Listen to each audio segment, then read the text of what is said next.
Hello, good morning, नमस्कार मेरे प्यारे विद्यार्थियों। आप सभी का एक बार फिर से मैं स्वागत करता हूं अपने जीनियस मैथ्स क्लासेस में।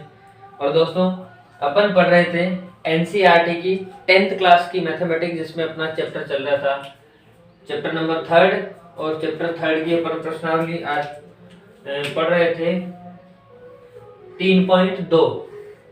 इस 3.2 प्रश्नावली का जो पहला प्रश्न है उसका अपन ने फर्स्ट ऑप्शन सॉल्व कर लिया था, जिसमें अपन ने ग्राफ भी बनाया था इस साइड में।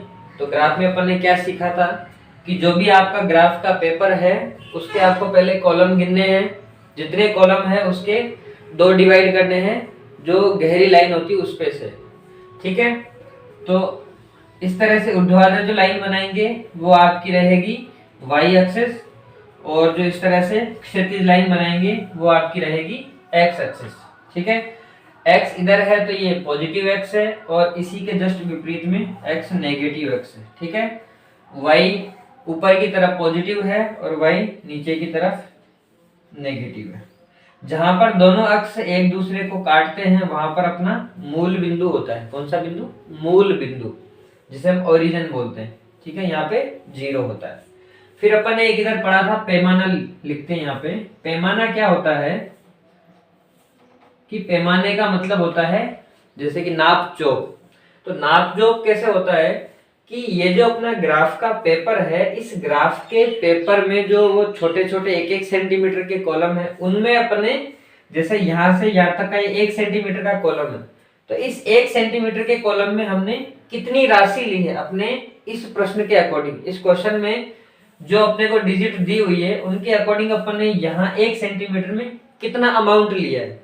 ठीक है, जैसे पिछले वाले में अपन ने 1-1 लिया था, 1, फिर ऐसे 2, 3, इस तरह से। तो यहाँ जो यहाँ से 0 से लेकर यहाँ तक जो फर्स्ट कॉलम है, मतलब जिसे हम 1 सेंटीमीटर का बोलते हैं, ये बात कहाँ की हो रही है? एक्स अक्ष पर। मतलब कि ये जो हमारा एक्स अक्ष है इस पर बात हो रही है। तो एक्स अक्ष पर हमने क्या पैमाना लिया कि जो 1 सेंटीमीटर का आपका बॉक्स है, उस 1 सेंटीमीटर में आपने 1 इकाई लिया। इकाई का मतलब अगर आपके जो डेटा है वो मीटर में है तो 1 सेंटीमीटर को हम 1 मीटर मान लेंगे। अगर आपके डेटा मूल्य में रुपए में है तो 1 सेंटीमीटर के इक्वल में अपन 1 रुपया मान लेंगे। ठीक है, इस तरह से। और ऐसे ही सेम वाई अक्ष के ऊपर हमने क्या माना था? वाई अक्ष पर। तो वाई अक्ष पर हमारा पैमाना क्या था? वही सेम 1 सेंटीमीटर का जो कॉलम लिया था अपन इस तरह से, और 1-1 सेंटीमीटर पे भी हमने क्या लिया था? 1, 2, 3, 4 इस तरह से लिया था। ठीक है, तो 0 से 1 सेंटीमीटर के इस कॉलम में हमने कितना लिया है? 1 इकाई। अब समझना ध्यान से कि जैसे अगर हमारे क्वेश्चन में अगर डेटा थोड़े ज्यादा बड़े हैं, बड़ी राशि में है, तो सपोज हमें हमारे कॉलम जैसे कि 10 कॉलम है, और हमारी राशि में जो सारणी बनेंगी, इस तरह से 2 सारणी बनेंगी जिनमें अपन वैल्यू रखेंगे एक्स की और वाई की। उसमें अगर मान लो 200 तक आ रहा है तो 200 तक अपन अंदाज लगाएंगे कि हमारे पास कॉलम तो 10 ही है और उसमें अपने को 200 भरना है। इसका मतलब एक कॉलम में हम कितना लेंगे? लगभग 10। तो 10 कॉलम में कितना हो जाएगा? 20 लेंगे। तो अगर 200 तक अपना अमाउंट मैक्सिमम आ रहा है, मतलब ज्यादा सबसे बड़ा जो डिजिट है वो अगर 200 आ रहा है, तो पर कॉलम में जैसे 1, 2, 3 ले रहे हैं ना, उसकी जगह हम फिर क्या भरेंगे? 20, 40, 60, 80, 100, 120, 140 इस तरह से भरेंगे, ताकि हमारा लास्ट कहां तक पहुंच जाए? 200 तक पहुंच जाए, और अपनी सारणी के सारी वैल्यू हमें ग्राफ में मिल जाए। तब ऐसी सिचुएशन में हमारा पैमाना कैसे बदलेगा? समझना कि एक्स अक्ष के ऊपर हमने 0 से 1 तक 1 सेंटीमीटर पे कितनी राशि ली? 20। तो यहाँ क्या हो जाएगा? एक्स अक्ष पर 1 सेंटीमीटर बराबर 1 इकाई की जगह हो जाएगा 20 इकाई। बात समझ में आ गई? अब यहाँ तक अगर किसी को कोई डाउट है, कोई क्वेरी है, तो आप कमेंट सेक्शन में लिखिए, मैं आपको अगले वीडियो में उसका सॉल्यूशन जरूर करवाऊंगा। तो चलिए बढ़ते अपन आगे फर्स्ट क्वेश्चन के सेकंड ऑप्शन की तरफ। ये क्या कह रहा है क्वेश्चन कि देखिए 5 पेंसिल है तथा 7 कलमों, कलम मतलब पेन, जो पेन होता है उसी को कलम बोलते हैं, तो 5 पेंसिल तथा 7 कलमों का कुल मूल्य हो गया 50 रुपए। जबकि अब सेकंड कंडीशन, फर्स्ट कंडीशन ये हो गई कि 5 पेंसिल है, 7 कलम है, टोटल मूल्य 50 रुपए। सेकंड कंडीशन ये कह रही है कि जबकि 7 पेंसिल तथा 5 कलम, 7 पेंसिल, इस बार अपोजिट कर दिया, पहले 5 पेंसिल थी, इस बार 5 कलम है, पहले 7 कलम थी, इस बार 7 पेंसिल है, तो इनका कुल मूल्य हुआ 46 रुपए। तो अब हमें बताना है कि एक पेंसिल का मूल्य तथा एक कलम का मूल्य ज्ञात कीजिए। ठीक है, तो इस तरह के जो सवाल है, इस तरह की जो पजल है, इसको सबसे पहले हम किस में कन्वर्ट करेंगे? एल्जेब्रिक फॉर्म में, मतलब बीजगणितीय रूप में। तो बीजगणितीय रूप में इसको कन्वर्ट करेंगे तो सबसे पहले क्या मानेंगे कि जो सवाल हमें पूछ रहा है, जो ज्ञात करने के लिए जो चीज हमें फाइंड करनी है, उसी को अपन मान लेंगे। तो देखिए, एक पेंसिल का मूल्य और एक कलम का मूल्य हमें निकालना है। तो मान लीजिए, माना कि चलिए पेन बदल लेता हूं मैं, माना कि एक पेंसिल का मूल्य, एक पेंसिल का मूल्य हो गया x रुपए। ठीक है, ऐसे ही सेम अपन ने मान लिया तथा एक कलम का मूल्य, एक कलम का मूल्य ये हो गया हमारा y रुपए। ठीक है, ये हमने मान लिया। तो अब देखना हमारी समीकरणें क्या बनेंगी, यहीं से समझना। मैं आपको आज बहुत ही एक शॉर्ट तरीके से समझाता हूं इस चीज को।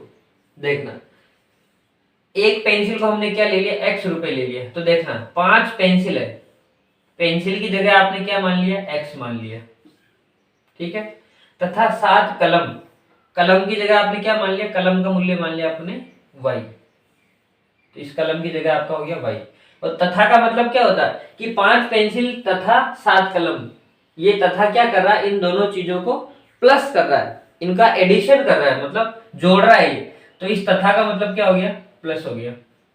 का कुल मूल्य, कुल मूल्य मतलब कि इन सभी के पैसों को जब हम जोड़ेंगे, प्लस करेंगे, तो टोटल कितना बनेगा? 50 बनेगा। इसका मतलब कुल मूल्य का मतलब क्या हो रहा है? यहाँ पे बराबर हो रहा है। बात समझ में आई?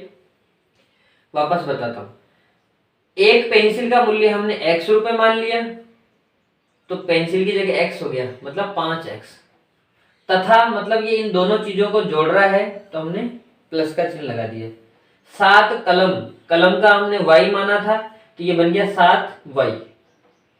का कुल मूल्य, कुल मूल्य मतलब इन दोनों चीजों को प्लस करने के बाद टोटल मूल्य इतना हो रहा है। इसका मतलब इन दोनों को जब प्लस करेंगे तो कुल मूल्य मतलब ये बराबर बन गया। तो इनके मूल्य के बराबर कितना आया? 50 रुपए।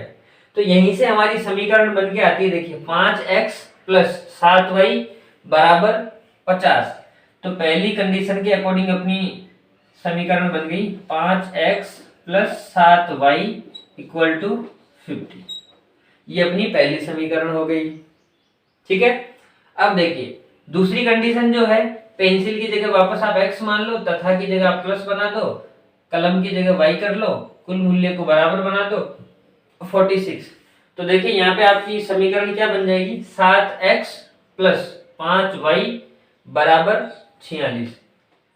7x plus 5y equal to 46। ये दोनों समीकरणें आपकी तैयार हो गई। यानी कि ये जो आपका प्रॉब्लम, जो क्वेश्चन है, इसको आपने किस फॉर्म में कन्वर्ट कर लिया? एल्जेब्रिक फॉर्म, मतलब बीजगणितीय रूप। अब इस बीजगणितीय रूप को हम दिखाने जा रहे हैं किसमें?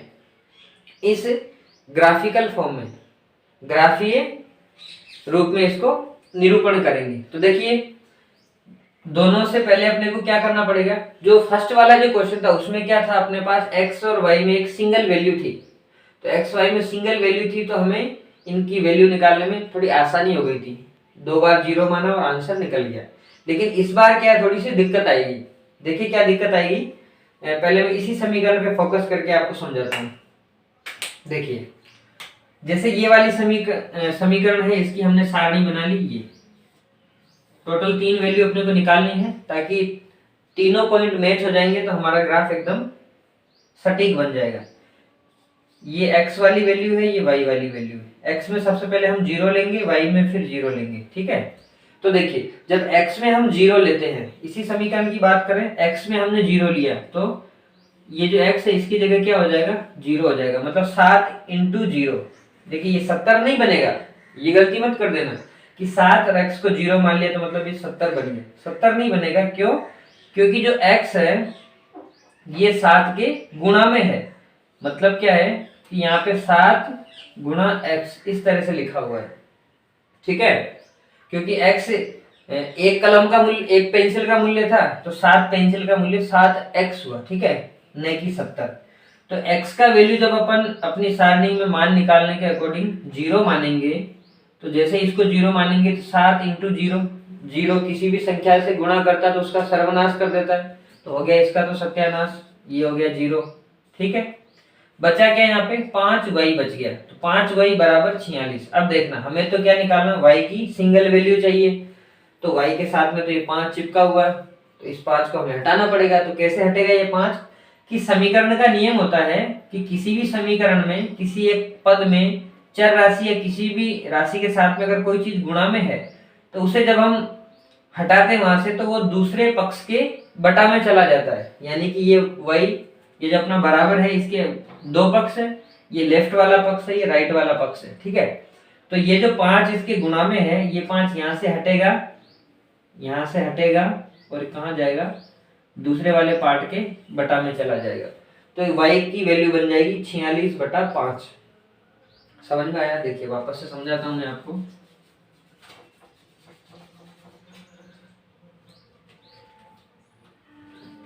यहाँ पे हमारी समीकरण थी 7x + y 5y = 46। तो देखिए 0 वैल्यू हमने रखी, x की वैल्यू 0 रखी, तो यहाँ बन गया 0 प्लस ये बन गया 5y बराबर 46। फिर यहाँ से y की वैल्यू हमने निकाली तो ये 5 कहाँ चला जाएगा, इसके बटा में, यानी कि 46/5। अब 46/5 आ तो गया, इसको अगर अपन डिवाइड करेंगे तो कितना आ जाएगा, 9 पंजे 45, 1 बच जाएगा 9.2। लेकिन अब 9.2 हमें इस ग्राफ में ढूंढने में दिक्कत रहेगी। हालांकि दिक्कत तो कुछ भी नहीं रहेगी, हम बना सकते हैं। अगर जैसे ये मेरे पास ओरिजिनल ग्राफ पेपर होता है तो उसमें अपन जो छोटी छोटी जो लाइनें होती है उसको गिनकर हम पॉइंट निकाल सकते हैं, लेकिन अभी हमारे ग्राफ में दिक्कत रहेगी।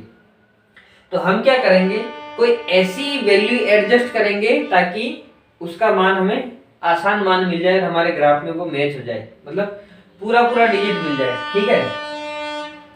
तो देखिए, लेकिन एक बार मैं आपको इसी तरीके से समझा देता हूं ताकि आपका ग्राफ, अगर जैसे इन फ्यूचर आपको वो मान निकालना नहीं आ रहा है तो कम से कम आप 0 वाली वैल्यू निकालकर ग्राफ तो बना ही सको, ताकि आपके नंबर जो है वो पूरे में से पूरे आ जाए। तो एक बार मैं इसी तरीके से आपको कंप्लीट करवा देता हूँ। तो देखिए y की वैल्यू क्या आ गई, 9.2 आ गई। एक बार और निकालेंगे, अब स्पेस की थोड़ी सी दिक्कत है, चलिए मैं इधर निकाल लेता हूँ ना।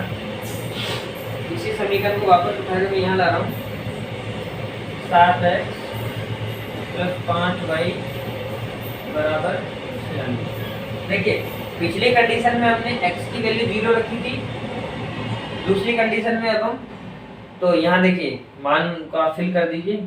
जब हमने x 0 रखा तो y कितना आया, 9.2। अब हम y को 0 रखेंगे तो x कितना आएगा, देखिए y को 0 रखो तो y यहाँ 0 रखेंगे तो ये पूरी टर्म क्या बन जाएगी, इसका सत्यानाश हो जाएगा, 0 बन जाएगा। तो इधर बच जाएगा 7x + 0 बराबर 46। अब देखिए 7x के गुणा में है तो इधर बटा में जाएगा, तो x बराबर बन जाएगा 46/7। अब 46 में जब 7 का हम भाग लगाएंगे तो 7 × 42, 42 के बाद में बच गया 4, 40 में फिर 7 पंजे 35, पॉइंट लगा दिए, फिर 5 बच गया, 7 7 49, इस तरह से डिजिट आ जाएगी। तो ये हमारा हो गया, 0 जब रखा तो हमारी वैल्यू आ गई 6.57, ठीक है, इस तरह से आ गई। तो ये हमारी सारणी में 2 वैल्यू हो गई, ठीक है। एक तरीका तो ये है, लेकिन इस तरीके से देखिए पॉइंट के आगे अगर छोटी छोटी संख्या और आ जाती तो आपको ग्राफ में ढूंढने में उनमें बड़ी समस्या पैदा होगी। तो फिर भी आप इतने तो पॉइंट को बना ही सकते हो, लेकिन अब हम क्या करेंगे कि तरीका थोड़ा बदलेंगे। तो बदले में तरीके में क्या करेंगे अपन कि देखिए,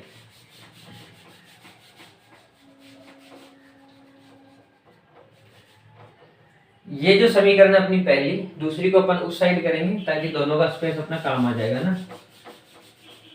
देखिए ये अपनी पहली समीकरण है 5x प्लस 7y बराबर 50। इससे क्या करो आप सीधा सीधा यहां से x का मान पहले निकाल लो। तो क्या करेंगे 7y को इधर भेजेंगे, तो जब पक्षांतरण होगा ये 7y इसके साथ प्लस में है, ये पूरा 7y इसके साथ प्लस में है, और प्लस में जब कोई डिजिट होती है तो उसे जब हम बराबर के दूसरी तरफ भेजते हैं तो वो माइनस में बन जाती है, इसे हम पक्षांतरण कहते हैं। ठीक है, ये आप छोटी क्लासों से पढ़ते आ रहे हैं। तो इस पक्ष को हम इधर भेजेंगे तो क्या बन जाएगा, देखिए 5x बराबर 50 माइनस 7y, ये बन गया।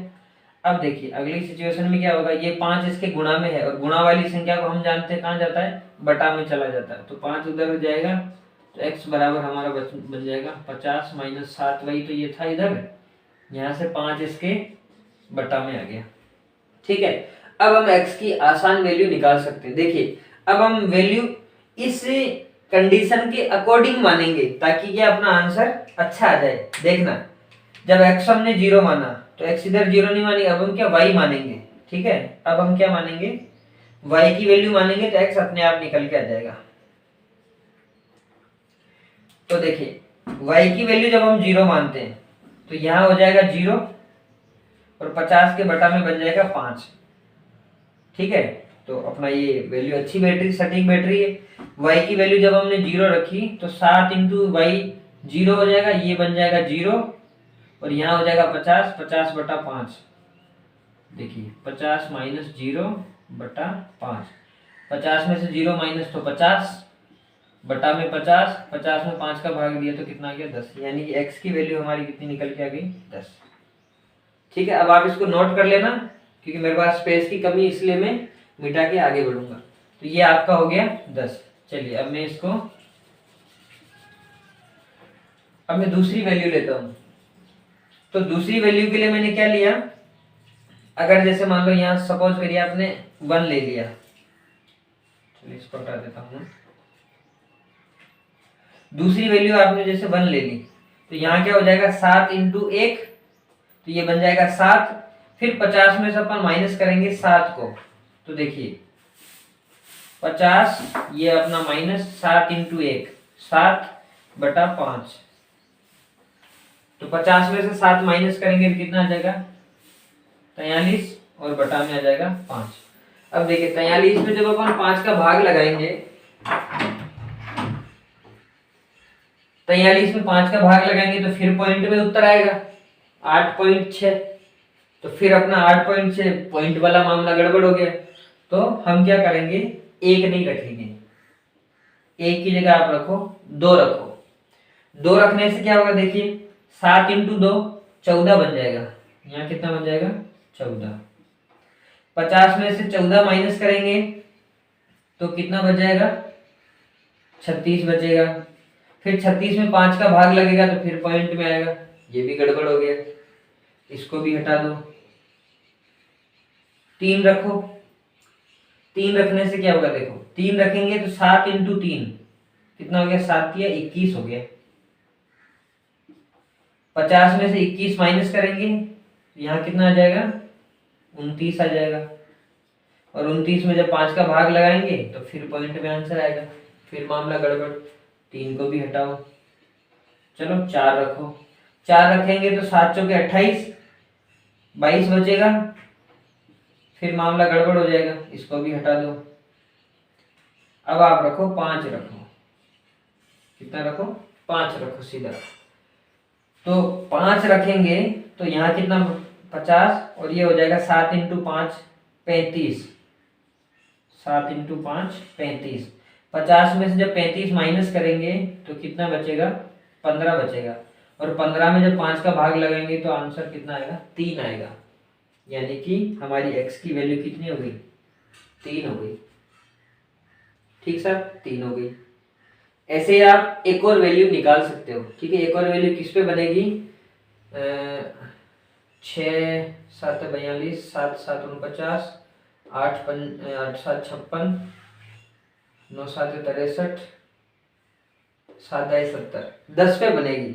जब आप 10 रखोगे अगली वैल्यू तो 7 इंटू 10 70 हो जाएगा। जब 50 में से 70 माइनस होगा तो माइनस का 20 आ जाएगा, और माइनस 20 में जब आप 5 का भाग दोगे तो माइनस का 4 बनेगा। कितना बन जाएगा? माइनस का 4। आप इसको ट्राई करके देखना, अगर आपको नहीं आता है तो फिर आप कमेंट करना, अगली बार में अगली क्लास में आपको समझा दूंगा। जब आप 10 वैल्यू रखोगे y की तो x का मान -4 आएगा। ठीक है, देखो कैसे आएगा -4। 7 इंटू 10 ये हो गया 70। अब 70 में से 50 माइनस, मतलब 50 से 70 माइनस होता नहीं तो इससे ये माइनस होगा, इसलिए माइनस के 20 बन जाएंगे। और माइनस के 20 में 5 का जब भाग लगाओगे तो माइनस के 4 आ जाएंगे। इस तरह से बनेगा। ठीक है, ये किस्सा ही खत्म। तो ये आ गई हमारी एक सारणी। अब हम ले लेते हैं दूसरी समीकरण। दूसरी समीकरण क्या थी अपनी? 7x था, 7x प्लस 5y बराबर 46। इसको क्या करो, पहले इसको भी बदल कर आप x की वैल्यू अलग निकाल लो। तो देखिए x की वैल्यू निकालेंगे तो 5y को उधर भेजना पड़ेगा। तो देखना बराबर के इस साइड में देखिए 46 पहले से है, 5y इधर आएगा तो -5y बन जाएगा। इधर क्या बच गया? 7x बच गया। फिर अगली कंडीशन में 7 को कहाँ भेज देंगे? बटा में, तो यहाँ केवल बच जाएगा x। ये हो गया 46 माइनस 5y और बटा में आ गया 7। ये x की वैल्यू। अब आप क्या करो, सारणी बना लो।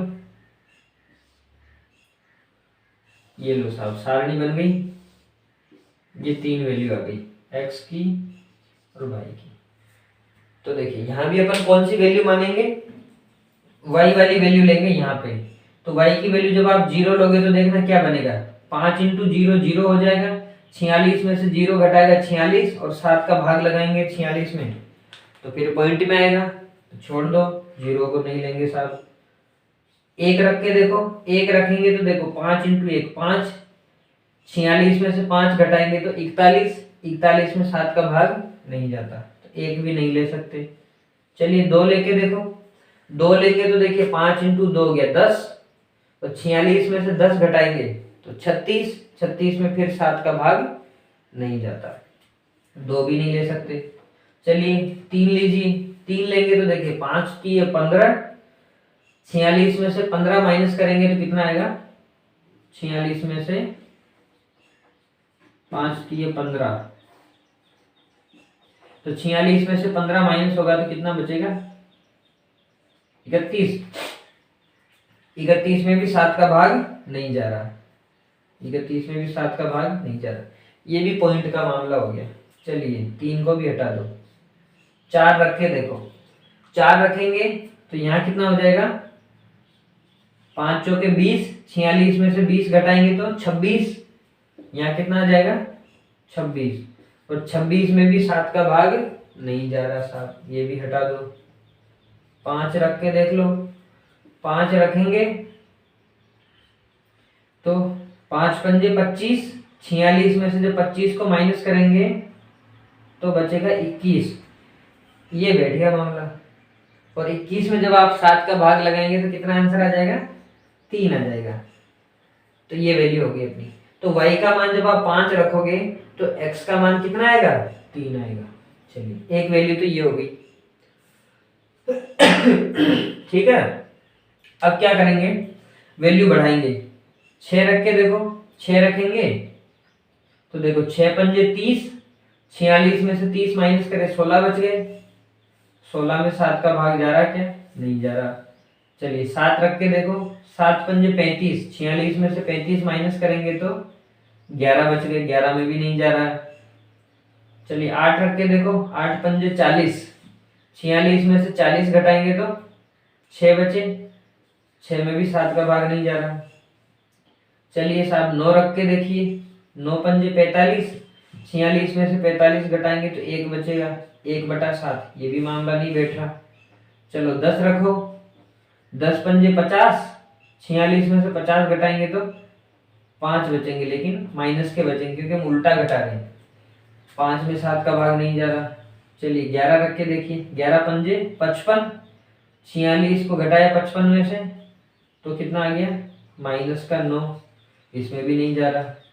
चलिए 12 रख के देखिए, 12 पंजे 60, 46 में से 60 को घटाया तो कितना बच गया 14, -14, और 14 में 7 का भाग जाएगा तो कितना आ जाएगा 2 आ जाएगा, माइनस है तो -2 आ जाएगा। कितना आ गया -2 आ गया। तो ये भी अपना ऑप्शन सटीक बैठ गया, 6 और -2। अब इसमें तीसरा आपको निकालना, मेरे अकॉर्डिंग कितना बैठेगा, 13 पंजे 65, 14 पंजे 70, 15 पंजे 75, 75 से आ जाएगा ना शायद, हाँ 15 से आ जाएगा, करके देखना आप, आ जाएगा। वैसे अपना ग्राफ तो 2 पॉइंट से ही बन जाना है। तब देखिए ये बन गई, दोनों सारणियां बन गई। दोनों सारणी बनने के बाद में हमारा ऑप्शन आता है पैमाना लिखने का, कि पैमाना कितना लेंगे। अब देखिए हमारे पास यहाँ पे सबसे बड़ी संख्या आ रही है 10, और इस वाली सारणी में आ रही है 3, 5, 6, -2, सॉरी ये 6 ही है ना, 6 पे -2 नहीं, अपन 6 थोड़ी रखा था, अपन ने 12 रखा था ना, कितना रखा था 12। y का मान जब हमने 12 रखा तो x का मान -2 आया, ठीक है। तो सबसे बड़ी संख्या दोनों सारणी में देखिए 12 है, यानी कि हमारा ग्राफ कहां तक बनना चाहिए, 12 तक बनना चाहिए, ठीक है। तो अगर अपने कॉलम में 12 कॉलम है, अपने ग्राफ में अगर 12 कॉलम है तब तो कोई दिक्कत ही नहीं है, एक एक कॉलम पे आप एक एक लिख दीजिए, ठीक है। और अगर आपके कॉलम कम है, मान लो 10 है, तो फिर क्या करिए, एक एक कॉलम में 2-2 लिखिए, 2, 4, 6, 8 इस तरह से लिखिए, ताकि अब मैं यही मान के चल रहा हूँ कि मेरे पास कॉलम कम है तो मैं डबल डबल लिख रहा हूँ। तो देखना कैसे लिखेंगे डबल डबल, 2, 4, 6, 8, 10 और ये हुए 12, ठीक है। थोड़ा गैप सही से एडजस्ट नहीं हुआ,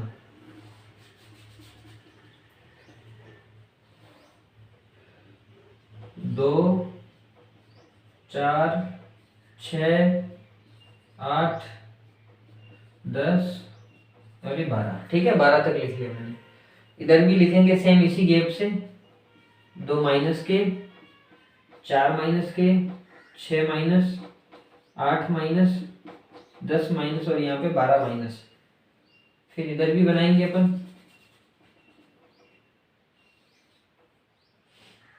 तो देखिए ये 2, ये 4, ये 6, ये 8, ये 10। देखते हैं कुछ कम किधर पड़ेगा, देखेंगे।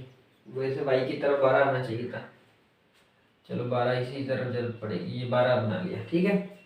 फिर इधर -2, -4, -6, -8, -10, -12, ये बन गया ना। यहाँ लिख लेता हूँ मैं -2, -4, -6, -8, -10, -12 लिख लिया। ये 12 तक क्यों लिखे, क्योंकि अपनी दोनों सारणी में सबसे बड़ा अंक 12 था, तो 12 तक लिख लिया, ठीक है। अब देखिए यहाँ से पॉइंट लगाते हैं अपन। पहला पॉइंट आपका x पे 10 देखना है, ये x वाली अक्ष है, इस पे 10 देखेंगे, यहाँ आ रहा है, ठीक है।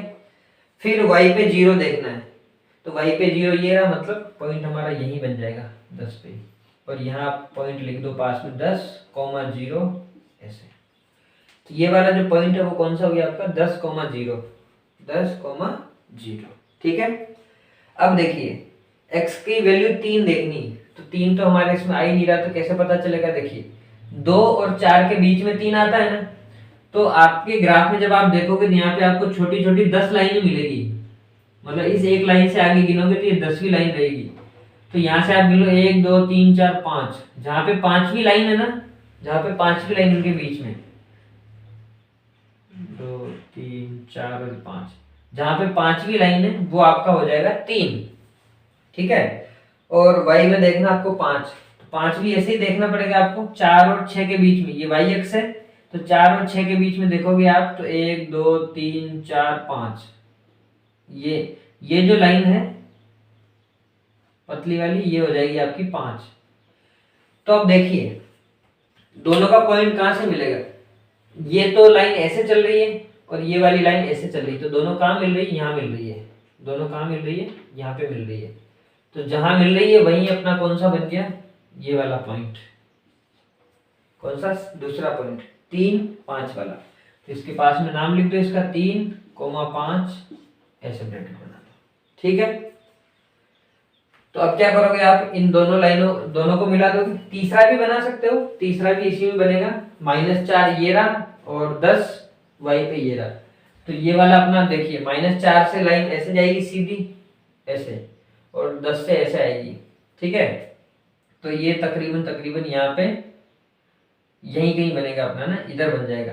तो मिलाने में दिक्कत आएगी, अपन 2 ही काफी रखते हैं, ठीक है। तो ये 2 पॉइंट हो गए। इन दोनों बिंदुओं को क्या करोगे आप, ऐसे मिला दोगे, ऐसे, ठीक है। तो ये जो लाइन बनी आपकी, ये जो रेखा बनी, ये पहली समीकरण की रेखा बन गई। तो इस लाइन के ऊपर आप क्या करोगे, इसका नाम लिख दोगे। इसके ऊपर आप नाम लिख दोगे, क्या नाम है इसका, 5x + 7y = 50। ये जो लाइन आपकी बनी ग्राफ में, ये वाली समीकरण बन गई। अब दूसरी समीकरण बनाते हैं। देखिए 3 5, 3 हमने ढूंढा था कहाँ पे था, 3 यहाँ था, 5 हमने ढूंढा था यहाँ था, यानी कि ये सेम ही पॉइंट हो गया, 3 5 दोनों सेम हो गया।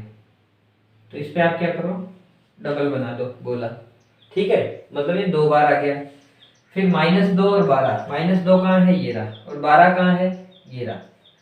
तो -2 12 किधर बनेगा, -2 x पे -2 और y पे 12।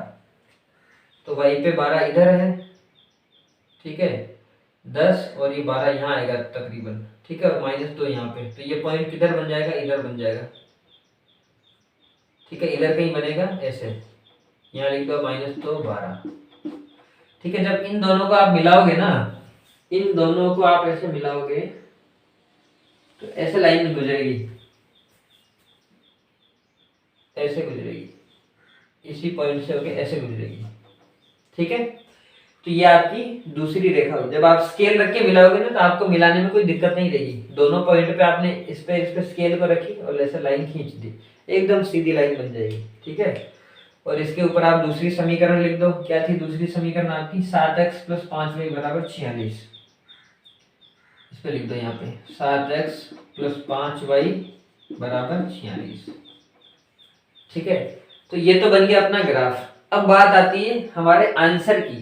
आंसर क्या निकालना था कि एक पेंसिल का मूल्य तथा एक कलम का मूल्य ज्ञात कीजिए। तो एक पेंसिल और एक कलम का मूल्य क्या आया, जहां पे ये चीजें कट रही है 3 5, जो दोनों में कॉमन है, एक ये वाला पॉइंट, ये वाला 3 5 दोनों में कॉमन है ना, तो यही अपना आंसर है। x की वैल्यू 3 है, मतलब जो x हमने किसका माना था, पेंसिल का माना था।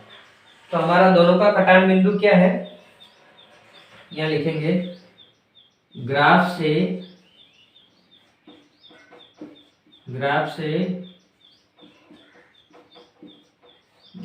दोनों रेखाओं का उभयनिष्ठ बिंदु। कौन सा बिंदु, उभयनिष्ठ मतलब कॉमन बिंदु, कॉमन पॉइंट। ये कॉमन पॉइंट मतलब दोनों लाइन का है, ठीक है, उसे बोलते हैं उभयनिष्ठ। जो कॉमन होता है दोनों में उसे उभयनिष्ठ बोलते हैं। उभयनिष्ठ बिंदु कितना है, 3 5, ठीक है।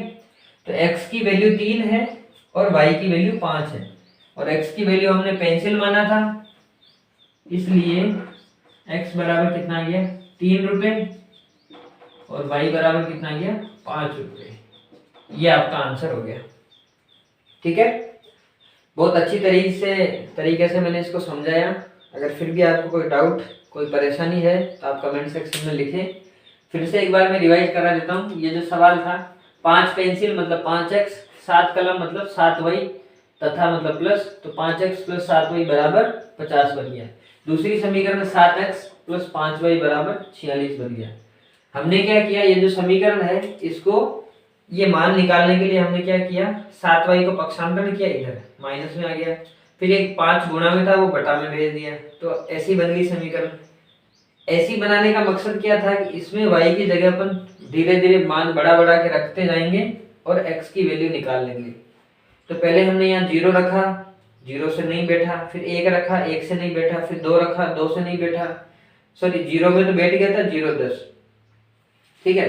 फिर हमने यहाँ पे 1 रखा, 2 रखा, 3 रखा, 4 रखा, 4 तक नहीं हुआ, फिर 5 पे हुआ था तो 5 रखा था, तो ये आंसर 3 आ गया था। फिर हमने 10 रखा, 10 पे -4 आ गया था, ठीक है। ऐसे ही सेम दूसरी समीकरण में 5y को पक्षांतर कर दिया, माइनस बन गया, 7 को बटा में भेज दिया, ये बन गया। फिर अपन ने y की जगह वैल्यू रखी थी, पहले 0 रखा, 1 रखा, 2 रखा, 3 रखा, 4 तक नहीं बना, 5 पे बना था, 5 वैल्यू जब रखी तो x का मान 3 आ गया था। फिर 5 से वापस वैल्यू बढ़ाते गए, 6 7 8 9 10 11 तक नहीं बना, फिर 12 पे जब 12 वैल्यू रखी तो -2 आया था। तो ये अपने 2 पॉइंट हो गए। ग्राफ बनाने के लिए 2 ही पॉइंट काफी है। अगर आपके पास ज्यादा समय है और आसानी से निकल रहे हैं तो आप 3 निकालो, नहीं तो 2 पॉइंट आपके निकल गए, वही काफी है। अगर उन दोनों पॉइंट में कोई भी पॉइंट कॉमन नहीं आ रहा है तो कोई घबराने वाली दिक्कत नहीं है। जब इन लाइनों को आप आगे बढ़ाओगे तो जहां पे भी ये लाइनें कट जाएंगी ना, वही पॉइंट आपका कॉमन हो जाएगा। उस पॉइंट को देख के और दोनों साइड में भर लो, ये आपका कॉमन पॉइंट हो जाएगा, ठीक है। या फिर आप ऐसे भी आइडिया लगा सकते हो, जैसे जो पॉइंट इधर एक सारणी में आ गए उन्हीं पॉइंट को उधर रखने की कोशिश करो। अगर उसी पे कोई आंसर मैच हो रहा है तो कॉमन हो जाएगा, नहीं हो रहा तो कोई बात ही नहीं। तो चलिए दोस्तों, मिलते हैं अगले वीडियो में, अगली क्लास में, अगले क्वेश्चन को लेकर। तब तक के लिए थैंक यू, जय हिंद।